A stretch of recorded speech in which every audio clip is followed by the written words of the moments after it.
जोग वियोगर सहज उपाय मु आपको स्वागत जनाऊँ राजीव सर।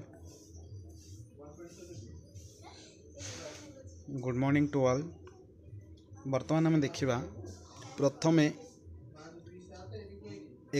टिकिया बोले एक टिकिया एकक जोग वियोग किभली भाव में 2 टिकिया 3 टिकिया जोग वियोग करवा।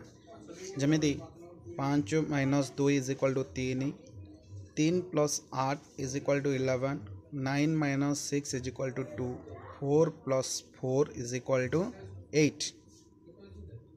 देन बर्तमान अच्छी 63 63 - 27 तो 3 एक क्यारी कली तो 13 13 रु 7 गले 6। बर्तमान रहा 5 5 रु 2 गले 3 से भली 82 - 74 12 रु 4 गले 8 7 7 रु 7 गले 0।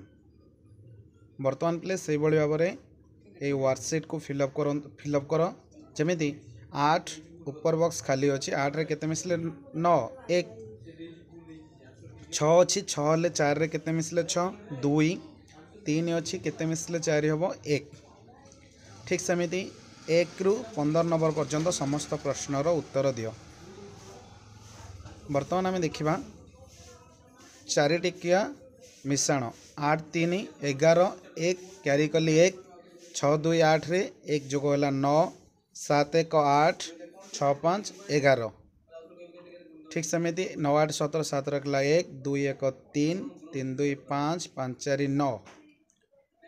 वर्तमान ए समस्त प्रश्नर उत्तर उदाहरण देखी समस्त प्रश्न उत्तर दियो। जमी फास्ट 4 5 ऐड कराई 9 7 1 8 5 1 6। ठीक सेमिति समस्त प्रश्नर उत्तर दियो। धन्यवाद।